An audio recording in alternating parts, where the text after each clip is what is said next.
वनुसल्ले अला रसूल करीम अम्मा बाद। पश्चिम बांग्ला राज्य ऑल इंडिया मुजद्दिदिया मिशन सर्वधर्म सम्मेलन कमेटी के सदस्यों हैं हम मोहम्मद आसिफ। इसके अलावा सर्व भारतीय जातीय कांग्रेस नेशनल इंडिया गठबंधन पश्चिम बांग्ला राज्य कांग्रेस कमेटी के सदस्यों हैं हम हिंदू मुस्लिम सिख ईसाई जैन क्रिश्चियन आदिवासी दलित हम सब है भाई भाई।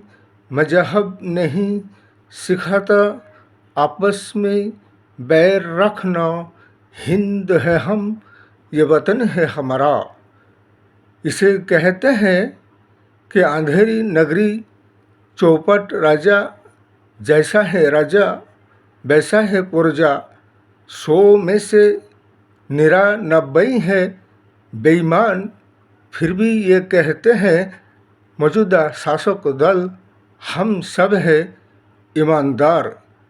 इनकी तो ये आदत है कि अच्छे को बुरा कहते हैं, बुरे को अच्छा कहते हैं, बेईमान को ईमानदार कहते हैं और ईमानदार को बेईमान कहते हैं। ये तो है मौजूदा शासक दल और नरेंद्र मोदी सरकार का हाल।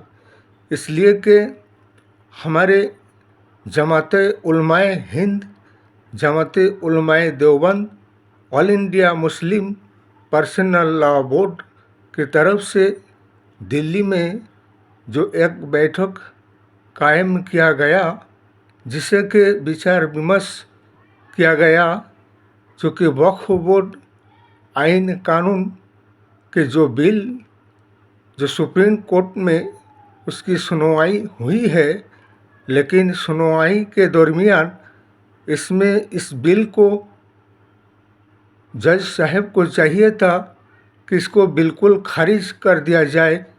इसमें मुसलमानों के वक्फ वाई योजर, वक्फ वाई एड, जितने भी वक्फ बोर्ड के संपत्तियां हैं, इस पर मजहबी स्वाधीनता आज़ादी पर प्रतिबंध और पाबंदी और मुसलमानों की स्वाधीनता आज़ादियों को उनके हाथों से छीनने वाली बात है और उनकी जायदादों पर, वक्फ बोर्ड की संपत्तियों पर सरकार की कब्जा जमाने वाली बात है ये। इसलिए कि इनका तो ये काम है कि राम का नाम लेते हैं और दूसरे की जायदाद और संपत्तियों को अपना माल समझते हैं और हड़प करने के लिए बिल्कुल तैयार है। इसीलिए जो विचार विमर्श किया गया, जो वक्फ वाई योजर का और वक्फ वाई एड के जो इन्वेस्टिगेशन जांच करके जो सरकार और हाई कोर्ट व सुप्रीम कोर्ट से जो मुस्लिम पक्ष वाले को और वक्फ बोर्ड कमेटी संगठन को जो हुक्म व इजाज़त दिया गया है कि वो वक्फ वाई योजर के जितने भी जायदाद हैं और वक्फ बोर्ड ऐड के जितने भी जायदाद है जिसका रजिस्ट्रेशन किया हुआ है और जिसकी रजिस्ट्रेशन नहीं किया हुआ है उसका रजिस्ट्रेशन करवाया जाए। तो 40 दिन के समय के दरमियान ये कैसे संभव है। इसलिए हाई कोर्ट व सुप्रीम कोर्ट के जजमेंटों से ये कहना के हैं कि इसके और समय सीमा को बढ़ाया जाए, कम से कम 6 महीने किया जाए, वरना इतने जल्दी इसे अपलोड करके सरकार और मजिस्ट्रेट के सामने मुस्लिम वक्फ बोर्ड के तरफ से इसे पेश करना असंभव हो जाएगा।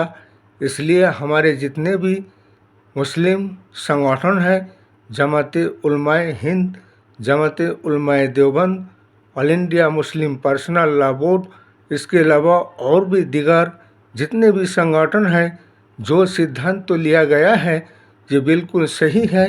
इसलिए कि इस बिल के मुखालिफत तो होना ही चाहिए व ये बिल सरासर मुसलमान के स्वाधीनता आज़ादी और मजहबी स्वाधीनता के खिलाफ और उनकी दरमियान दखल अंदाजी करने की बात आ जाता है।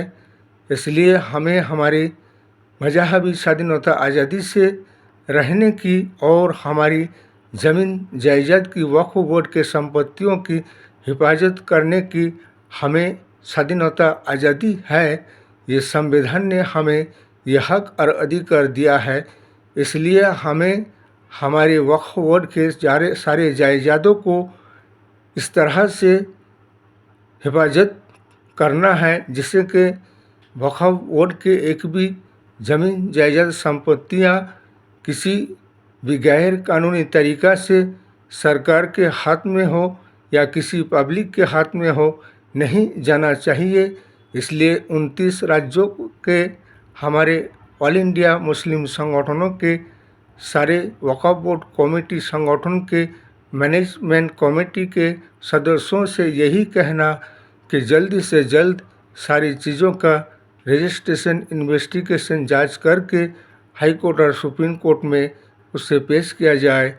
और रही बात हमारे All India Muslim Personal Law Board, सर्वभारतीय जातीय कांग्रेस और हमारे नेशनल इंडिया गठबंधन से भी यही कहना कि ये जो 2013 में जो वक्फ वाई एक्ट की जो आइन कानून था वक्फ वाई योजर का, वही आइन कानून जारी रहेगा। बाकी ये आइन और कानून को जो सरकार ने लाए हैं बिल, इसे हाई कोर्ट सुप्रीम कोर्ट के जजमेंट को चाहिए इसे बिल्कुल खारिज कर दिया जाए।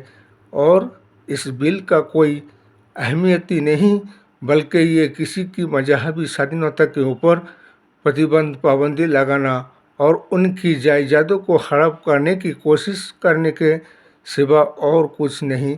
इस वीडियो को ज़्यादा से ज़्यादा लाइक दीजिएगा, शेयर कीजिएगा, सब्सक्राइब दीजिएगा, कमेंट कीजिएगा। जय हिंद, जय भारत, मोहम्मद।